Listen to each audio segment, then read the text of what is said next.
Alaikum wa rahmatullah wa barakatuh. Bienvenue sur cette vidéo. Nous allons découvrir ensemble certaines erreurs que certains d'entre nous commettent durant la prière de Tarawih et spécifiquement Tarawih à la maison. Donc 3 erreurs principales. Les 2 erreurs, elles sont, on va dire, générales pour hommes et femmes. Et la dernière erreur, elle est spécifique aux femmes. Donc restez bien jusqu'à la fin de la vidéo.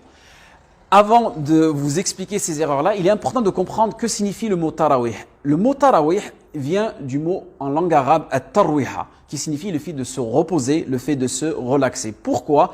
Car les compagnons, lorsqu'ils priaient tarawih, donc ils priaient par exemple 11 unités de prière, les 2 premières unités, ensuite 2 autres unités, donc ça faisait 4 unités de prière, et ils se reposaient. Et ceux qui étaient à la Mecque, ils avaient l'habitude d'effectuer un tawaf. Donc une fois qu'ils ont effectué ces 4 unités-là, ils se sont un petit peu reposés. Ils reprient 2 autres unités, 2 autres unités, donc ça en fait 4. Ils se reposent, ou bien ceux qui sont à la Mecque, ils refont encore un tawaf, ils reviennent et ils prient Shafa' al-Witr.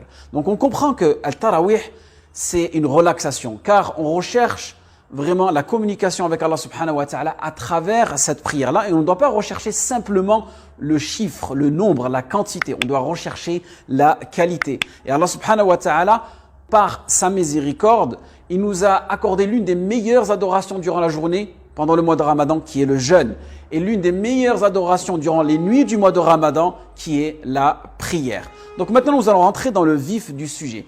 Une erreur courante. Donc beaucoup de personnes ne sont pas hafid kitabillah. Donc tout simplement, ce qu'ils vont faire, c'est utiliser le mushaf. Pour les personnes qui pensent que le mushaf ne peut pas être utilisé durant la prière comme chez les ahnaf, car il y a beaucoup de haraka durant la prière, c'est un avis, on va dire, faible, car la plupart, le préférable, c'est de prendre un mushaf qui est de taille assez grande, car lorsque tu vas lire, tu vas être plus à l'aise. Et lorsque tu tiens ce mushaf-là, ta main gauche ici et ta main droite là-dessus, d'accord? Ça, c'est l'une des meilleures manières de se tenir le mushaf. Ensuite, lorsque tu as fini Salat al-Fatiha, tout simplement, tu vas ouvrir ton mushaf et tous ces petits gestes, ils sont autorisés car c'est une prière surérogatoire comme nous avons dit précédemment. Donc, tu vas ouvrir ton mushaf, admettons que ce soir, tu es à Salat al-Ahzab et tu vas réciter Bismillahirrahmanirrahim. يا أيها النبي اتق الله ولا تطع الكافرين والمنافقين إن الله كان عليما حكيما.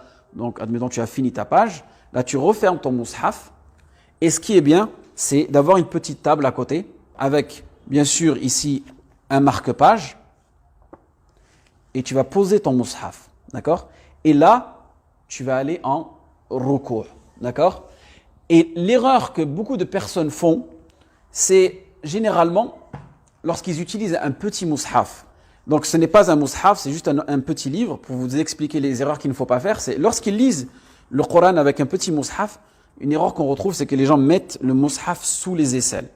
Et cela est irrespectueux envers la parole d'Allah subhanahu wa ta'ala. Et une deuxième erreur aussi, lorsqu'ils prient, ils ont le mushaf dans la main et tout simplement, lorsqu'ils vont être en ruku', leurs mains, ils ne la posent pas entièrement sur le genou. Et ça, la prière, comme vous pouvez savoir, il faut avoir les mains sur chaque genou. D'accord? Une autre erreur aussi que l'on retrouve, c'est lorsqu'ils descendent en soujoud, et les mêmes personnes qui utilisent un mushaf dans la main, donc généralement de cette taille-là ou un peu plus grand, lorsqu'ils ont dans le soujoud, comme vous pouvez savoir, Allah subhanahu wa ta'ala nous a ordonné d'effectuer le soujoud sur 7 parties de nos membres, qui sont les 2 pieds derrière, les 2 genoux, les 2 mains et le front. Donc ça fait 7 parties. Malheureusement, ceux qui utilisent un mushaf et qui le gardent dans la main, ils prient comme ça, de cette manière-là. D'accord? Ou il y en a qui prient comme ça ou comme ça. Et ceci est une erreur. Pourquoi? Car notre main doit être posée entièrement au sol. D'accord? Pour les personnes ils ont un mushaf qui est de petite taille, ce que les savants disent, une petite astuce, c'est de retourner un petit peu le mushaf de ce sens-là. Regardez, et je le tiens comme ça. Et là, regardez, là, alhamdulillah, je pose ma main entièrement au sol et le mushaf ne touche pas le sol. D'accord? Car cela aussi est irrespectueux lorsque vous priez et vous posez le Coran au sol comme ça, par exemple. Il ne faut pas le faire. D'accord? Parfait? Ensuite, pour ceux qui n'ont pas de mushaf ou tout simplement pas de Coran, vous pouvez utiliser votre téléphone. D'accord? Le mushaf n'a pas le même jugement qu'un téléphone, mais par contre, n'oubliez pas tout simplement de le mettre en mode avion, que vous ne vous retrouviez pas en train de lire une sourate et que voilà, vous avez une notification WhatsApp ou Facebook qui apparaît. Ce serait vraiment dérangeant. Ensuite, une deuxième erreur que beaucoup de personnes aussi font, c'est qu'ils délaissent la prière du tarawih tout simplement parce qu'ils sont fatigués ou tout simplement par flemme.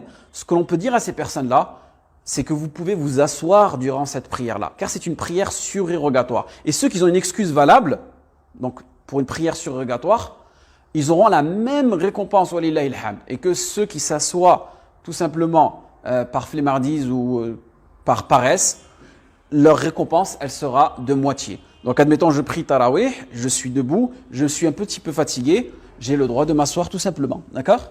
Parfait?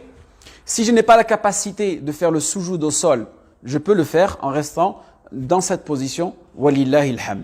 Parfait? Donc, maintenant, nous allons parler de la troisième erreur qui est spécifique aux femmes.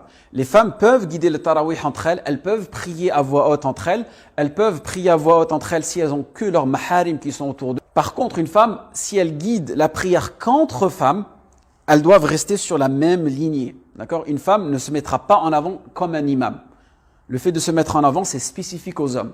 Ensuite, la femme, elle peut guider la prière s'il y a des enfants, d'accord, qui sont derrière. Que ce soit des garçons ou que ce soit des filles. Par contre, s'il y a un enfant qui est âgé de plus de 7 ou 8 ans ou qui est pubère, c'est lui qui devra guider la prière. Une femme ne peut pas guider la prière derrière elle s'il y a un enfant qui est pubère.